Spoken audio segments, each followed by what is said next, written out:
Welcome to this edition of School Matters.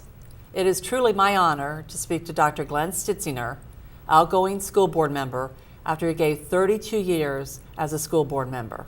So welcome back, Glenn. Well, thanks, Joni. Gosh, 32 years. That's amazing. And you think back in the very beginning when I ran, it's funny, in our family, we're a family of educators, if you will.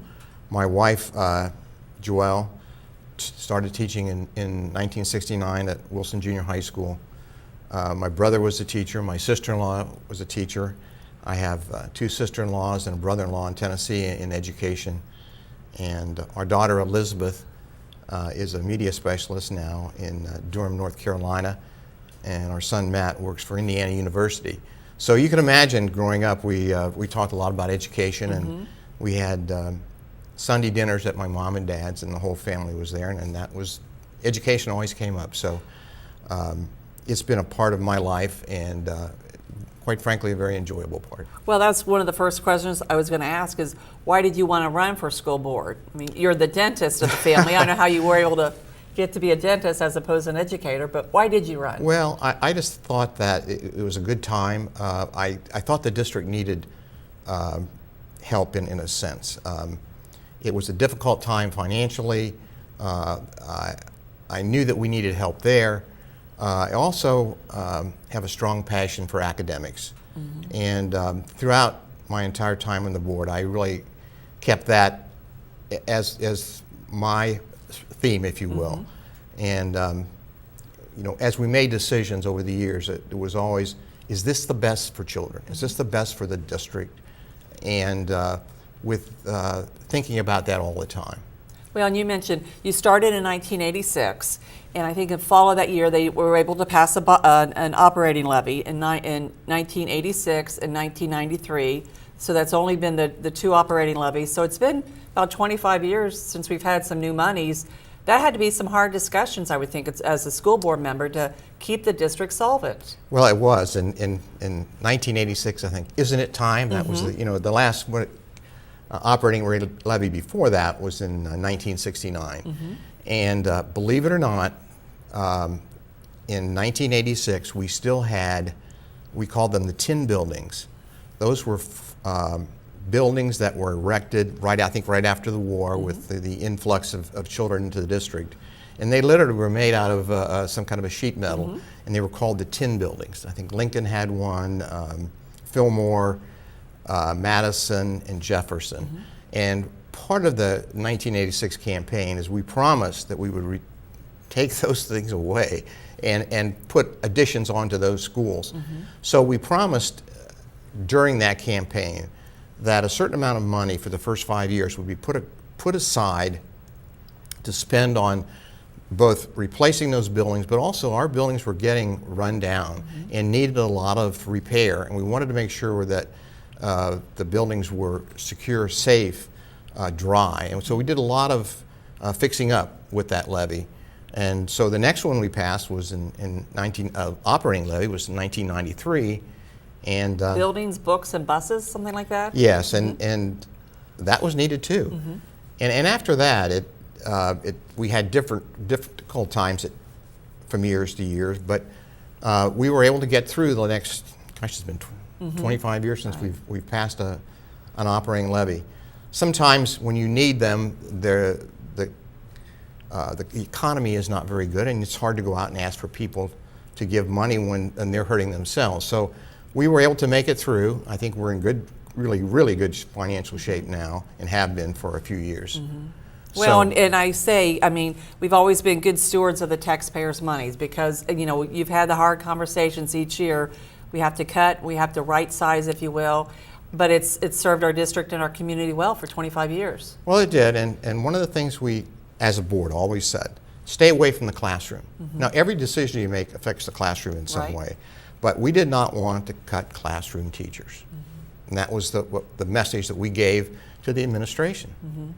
Well, and again, early to mid 1990s, surrounding school districts were starting to build new buildings. Again, we knew our buildings were old. Lincoln was 1909. Some were, in the 50s, 1928. So the board commissioned, if you will, a facilities committee where people actually went around to each school and sort of wrote down a wish list of what needed to be done at each building.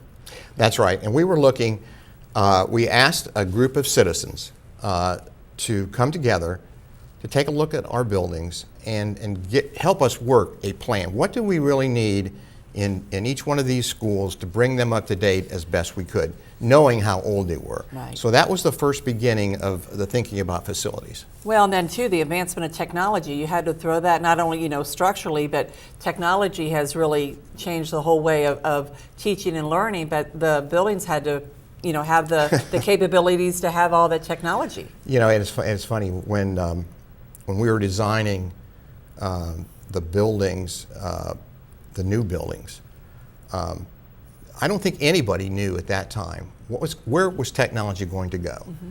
And so our message, if you will, to the architects, we don't know where technology is going. We don't know what we're going to need in the next 5 or 10 years.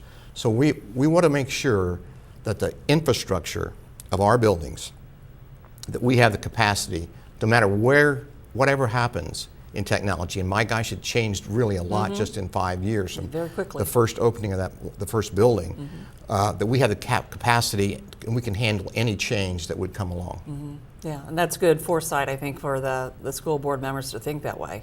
Well, we had a lot of committees in those days. And you might remember the technology committee, where we were we were saying, what's going to, we're just trying to visualize what the future was going to hold. And I know we had a gentleman by the name of Glenn Meeks who came in and spent several days here, and we were just trying to look forward. And then as part of, you had the facilities committee through the local district, but then again, mid to late 1990s, the Ohio School Facilities Commission came on board. So explain a little bit about that. Well, we had a very tragic fire at Wilson Junior High School in 99 or 98, I forget. And at the time, Janet Baker, the superintendent, said, I think this is the time to go for a bond issue to fix up our schools. And that was the theme. Now is the time. No. Yeah. And so we did that. Now is the time, and we were able to pass that bond issue, and we were just in the beginning stages of starting a lot of the remodeling and additions. And the state of Ohio had a settlement with the tobacco companies, and the state in its wisdom decided that they were going to take that money and put it towards building new schools and renovating new schools in the state of Ohio. For us, what we quickly learned, the way the law was written, that bond issue that we passed in 1999 was not going to count towards our local match. So I can remember Larry Bowling and George Johnson and Janet and I and Bob Hancock. I don't know how many times we went to Columbus. Right. You guys burned a path. Trying to get enough of the state legislators on board to pass a law that would allow us to count that money, even though it was passed a couple of months before the Facilities Commission went into existence. So we were lucky. Greg Jolivet, our state rep, helped us, and we were able to get that money counted. So then we came back. We had Didn't more. they call that the Hamilton provision or something? I don't want to say we I were think so. a thorn in their side, but yes. I think that thorn in the side was probably right. But we kind of regrouped then, because instead of repairing buildings that were almost 100 years old in some cases, we were going to build new buildings. And we brought the community together again and started looking at it again. And from that came a plan, the master plan, to build 8 new elementary buildings, a new Wilson Middle School, a new freshman school, and the complete renovation of Garfield and Hamilton High School. And I do remember one of our first decisions we made. The first school that we were going to complete was Garfield Middle School. That was the we had a freshman school built, but we wanted to renovate that school before we started on the new buildings. Right. And wow, what a time that was. We opened 4 new elementaries in 2009, and then the next year we opened Wilson and 4 more elementaries. So boy, the construction and all the planning that went in to all of that, and before and after it took a lot of time, but in reality, it really was a lot. Well, and lot you of were fun, too. you were a board member, a representative for the Ohio School Facilities Commission for our district. So again, a lot of meetings. It consumed about 15 years, I think, of our lives. But we had a selection committee. We had a site selection committee because we went from 14 elementaries to 8. So where are we going to build those? A redistricting, because that's always, could be a hot topic. How do you redistrict those? We even went out and had meetings for the namings of the schools. We did. Lots of meetings. Lots of meetings. I'm glad I was retired. Oh yeah, that's right.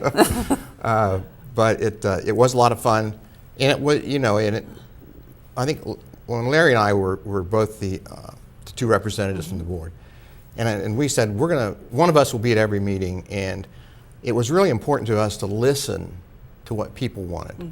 We had meetings with every imaginable group of teachers, middle school, elementary, high school, the different specialties. And the architects were doing this, but we were there. What do you want to see in the new building? What is important to you? So that, we listened to what people wanted, and fortunately we had a great architect in Mike Dingledine, and we're able, I think, to incorporate the thoughts of an awful lot of people into these buildings. Yeah, you're right. It was elementary, middle school, high school. I think we had fine arts, special ed, physical education. I mean, you truly hit the whole gamut. And when we had fine arts, obviously music teachers might be thinking a little bit different than the art teachers, but I would say kudos, because you truly got, and again with the architects listening too, a good sense of what they really needed on a day-to-day basis in these new schools. We did, and I am really proud of our buildings and of that period of time and what we were able to accomplish. And we have to thank the people of Hamilton.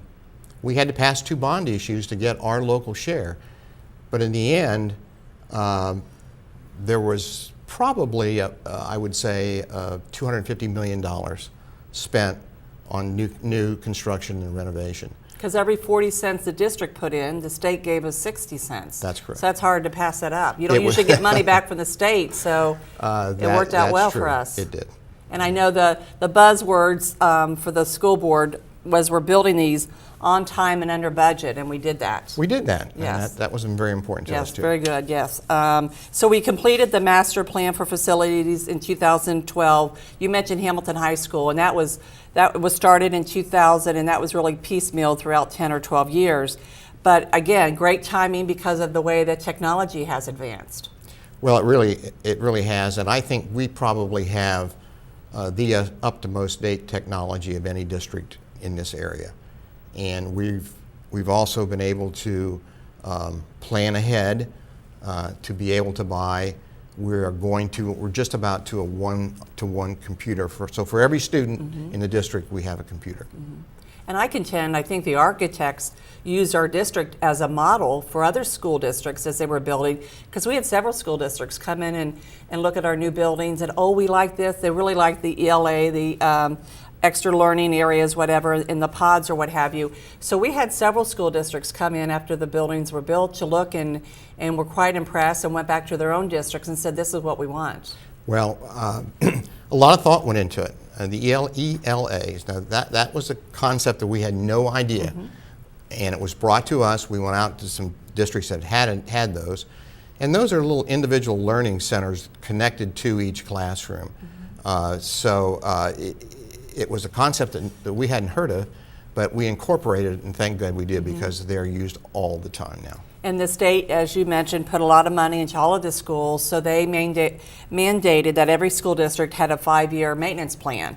So we've been watching doing that 5-year maintenance plan to keep the buildings in good shape. That's something that the board really insisted on. And it started off with a 5-year plan, and every year we go back and we look at that. all right, so this is what happened in this year, and now we've got to add another year because as time goes on, you've got to take care of the buildings.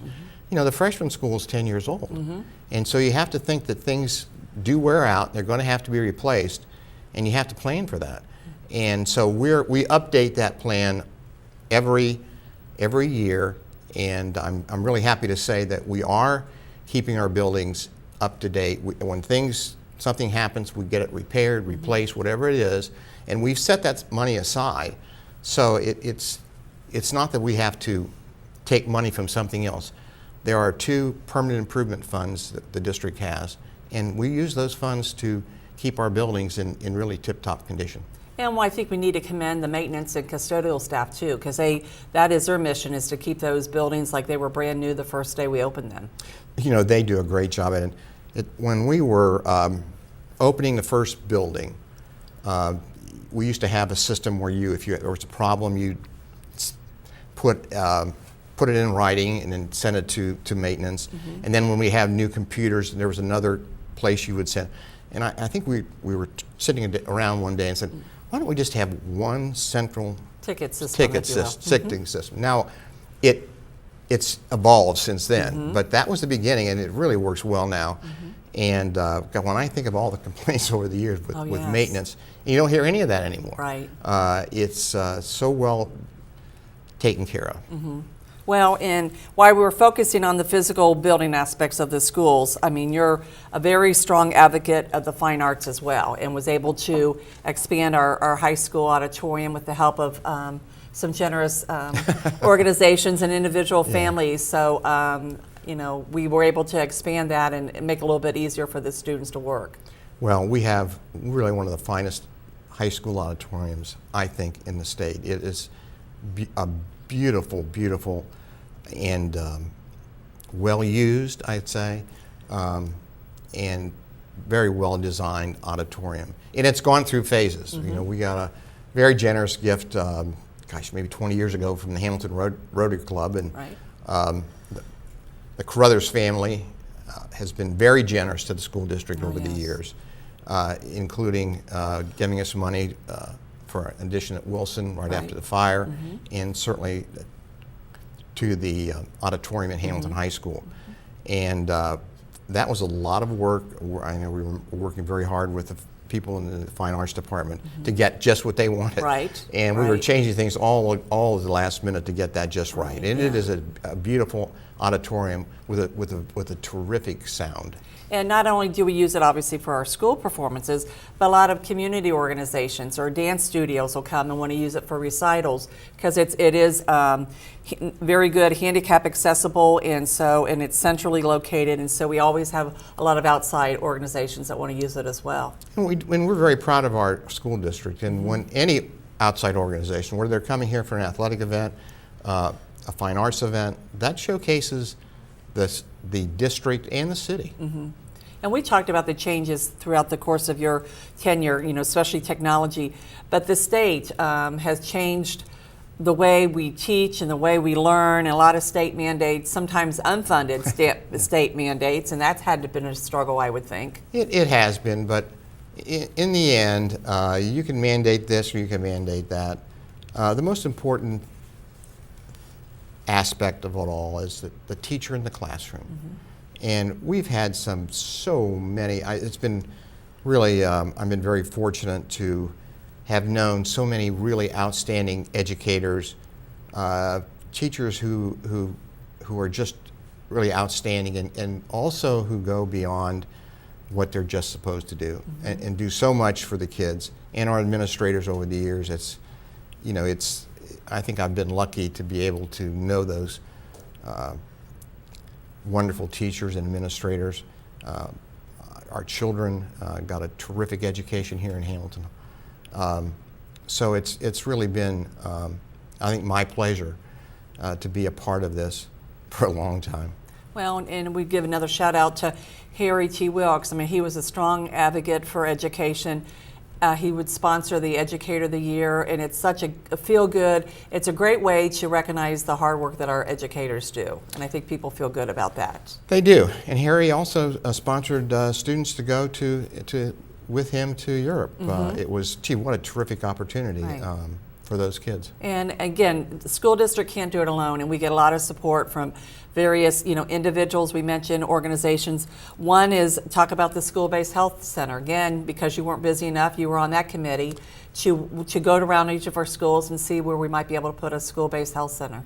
We were very fortunate. I can remember the meeting that we had was the beginning of that, and one of the consultants who actually was going to be a big funder of that, Community Health, Primary Health Solutions, brought her in, and we were having a meeting, and I could tell, and Janet Baker, who was there, could tell too, that she was impressed with what we were presenting, and she said, well, I like to work where I know I have the support of the Board of Education and the administration.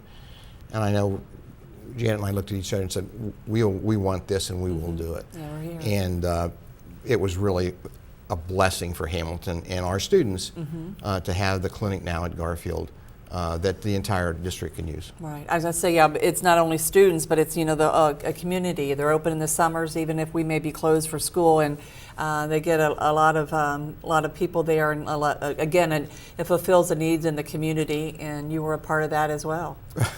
Well, it does, and I'm really, it's worked out so well, and really the entire district is using it. Right. And you mentioned before, we could have all this stuff, but it always comes down to the classroom and the teachers, and you were such a strong proponent of academics, and sometimes if things get lost, I know building the buildings, you always came back to academics, and I think that's what you're known for, and so we thank you for that. Well, thank you. It is, what's more important? Education is the future for these students in Hamilton. And we're trying our very best, and I know that I speak for all of the teachers and administrators in this district.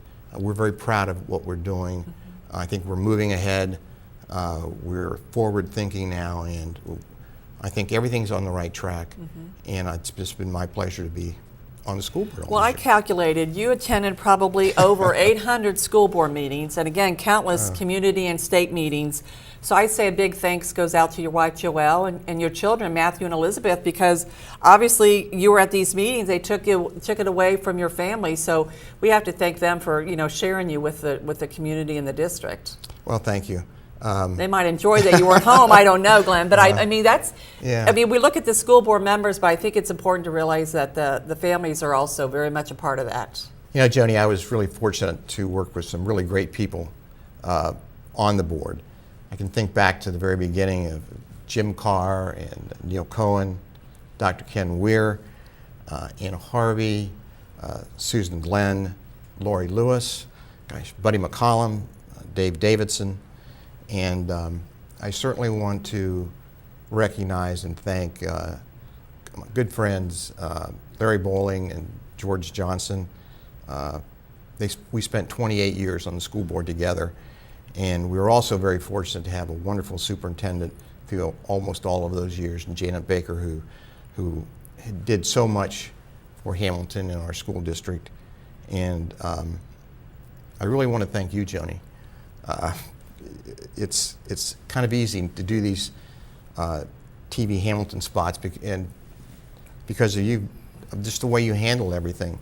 But beyond TV Hamilton, you really have dedicated your entire career and your life to the students of Hamilton, promoting Hamilton, and it's meant a lot to all of us to know that someone is giving of herself to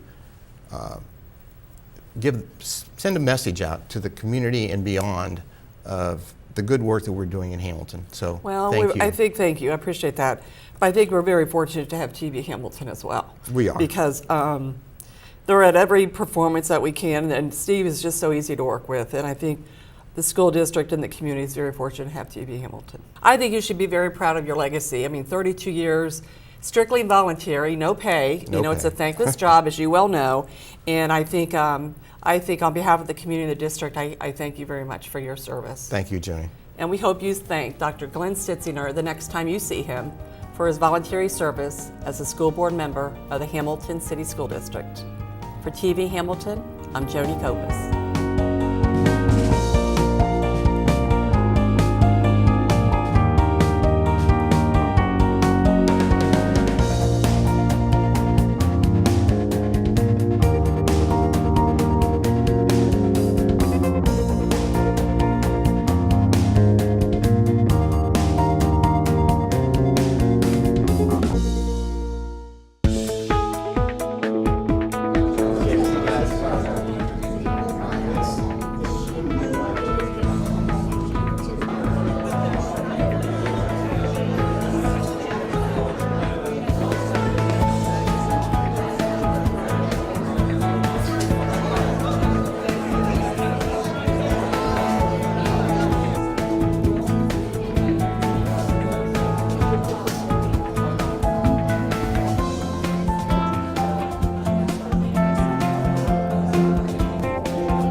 I've worked with Dr. Stitsinger for years. I'm not going to mention ages. Graduated from high school with him, so when he came on the board and I was an administrator in the Hamilton City Schools, I thought how lucky we were to have him. And throughout the years, I have never known of anyone who has worked harder, and he's seen many changes in the Hamilton City Schools. If I was to sum it up in one sentence, I would say he strived for excellence to help educate and provide success for all students. Hi, Glenn. I just want to say thank you for all your support over the years. You were one of the best school board members Hamilton's ever had. I enjoyed our talks when you would come down and visit. Of course, when you did come down and visit, I didn't get a lot of work done that morning, but I enjoyed it. Thank you so much for everything. I hope you enjoy your retirement. All right, Dr. Stitsinger, really appreciate your advocacy for all of our students. Personally, I appreciate all the kind words you've given me over the years. Been a tremendous ally to me, somebody who pushes for increased academics, fine arts, and really for the whole good of the district. So I appreciate everything you've done and meant to us all. Thank you. Glenn, I want to thank you for your 32 years of service to the Hamilton Board of Education. I certainly remember over 24 years ago when you gave me a call on a Saturday morning and offered me the job as treasurer. It's been a pleasure to work with you. You've asked great questions about finance along the way. You've served very well on the facilities committee. You've been very interested in the academics. Just an all-around great board member and a great friend. Best of luck to you on a happy retirement. Hey neighbor, congratulations. 32 outstanding years of community service to the citizens, the students, the teachers of the Hamilton community.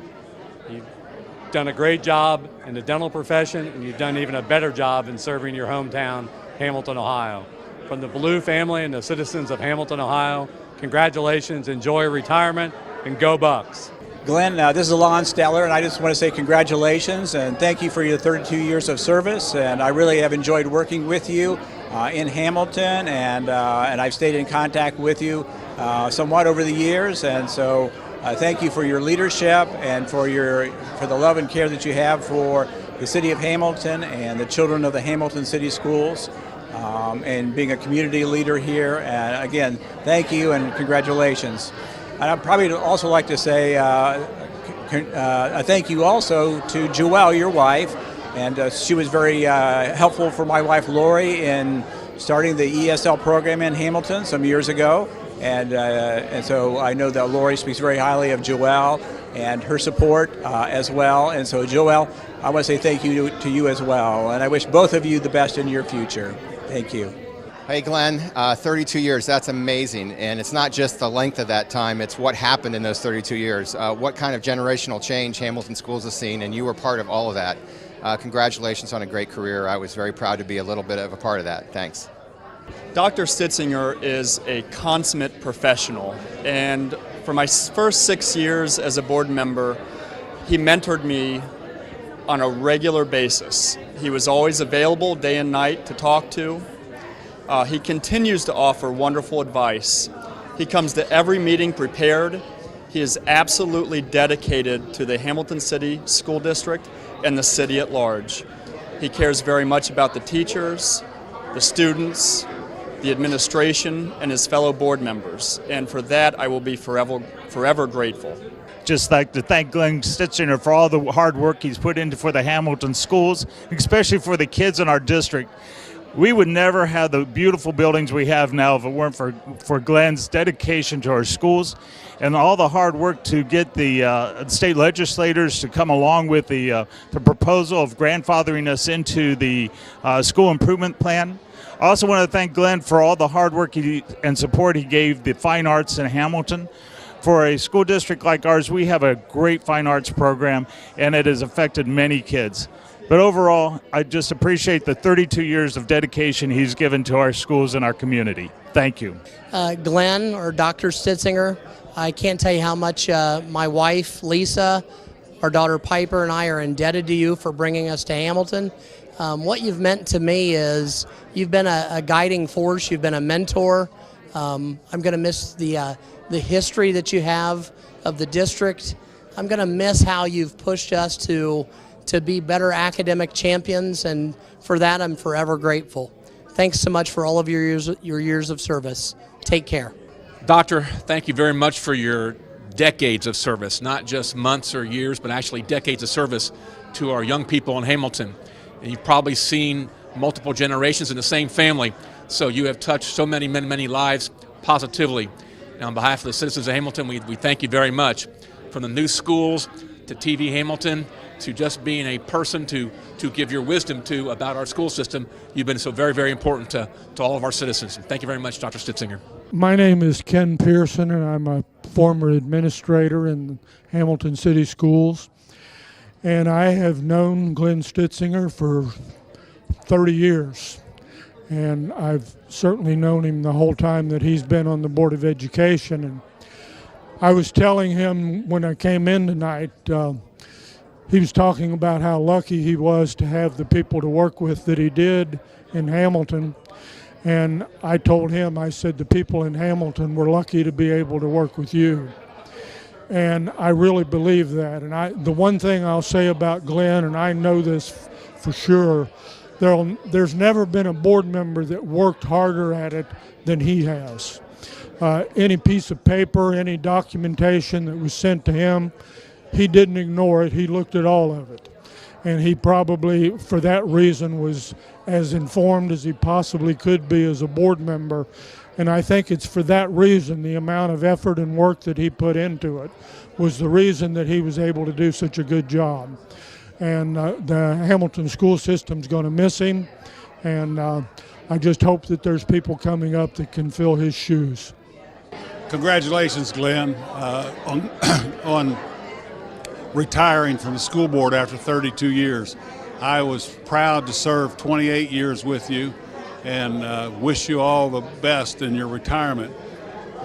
You and I will be known forever for facilities, for insurance changes, for lots of things, but the thing that your legacy should be revolved around is academic progress. You were the backbone of the board in dealing with the administration on all of the instruction, all the curriculum, and that's not very well known out in the community, but congratulations on your retirement. Good luck.